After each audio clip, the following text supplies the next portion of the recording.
The game is breaking, but games don't break by themselves.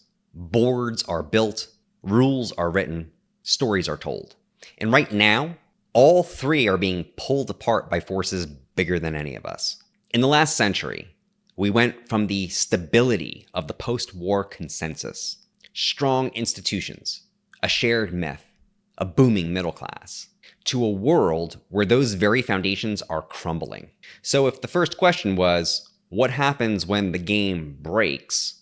The second one is even sharper. Who is rewriting the rules, and what kind of game are we heading into? Strauss and Howe's theory of generational turnings helps us understand how we got here. The greatest generation fought World War II, and then they built the post-war consensus.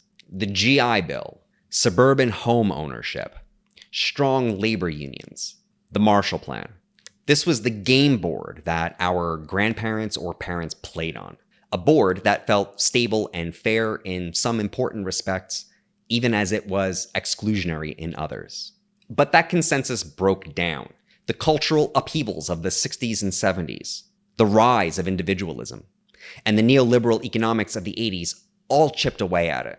Each generation since has lived on shakier ground. Fewer guarantees, weaker institutions, more uncertainty.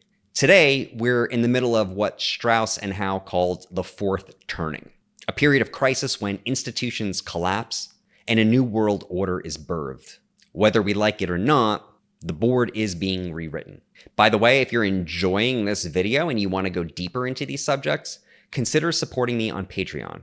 The videos scratch the surface, but each month there's going to be additional content that dives deeper. You can find a link to participate in the description for this video.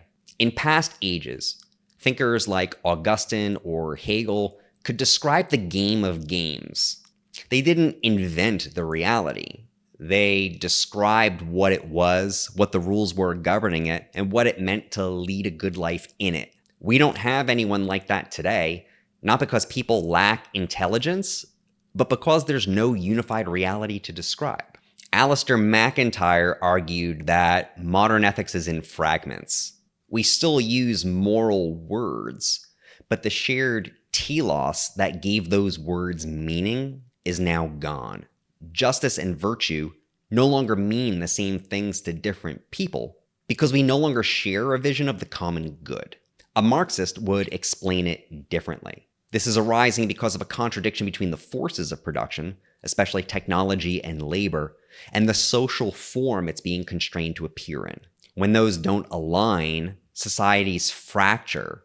That's what we're in now. So instead of a new Hegel, what we have are fragments.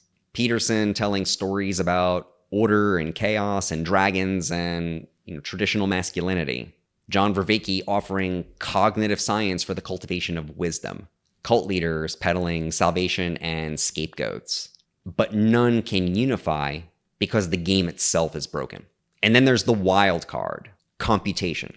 The dream of mechanizing thought goes back to Ramon Lull, Leibniz, Lovelace, Babbage. But only in the 20th century did it take off, with Turing machines, integrated circuits, and the digital landscape that we inhabit today. Algorithms already referee the game. They decide what we see, what feels salient, what seems relevant. Reality is curated before we even notice it. That's why polarization feels so total. People aren't just playing different games. They're playing in different boards, different universes created by corporations. And looming behind all of this is artificial general intelligence. AGI could be the true climax of our fourth turning. On one side, the promise of transcendence, an intelligence that helps us solve climate change, disease, even mortality. On the other, the risk of oblivion, mass unemployment, loss of control, even extinction. Either way, if AGI arrives, it won't just rewrite the rules of society. It will change the game of being human. The collapse of meaning isn't just the loss of a story. It's the breakdown of game boards, rules, and narratives shaped by forces larger than any of us. History shows us that institutions fall and rise. Philosophy shows us that meaning collapses when there's no shared vision of the good. Computation shows us that the next game may not even be human-centered. So the real question isn't just who is rewriting the rules. It's whether we'll survive long enough or stay human long enough to play.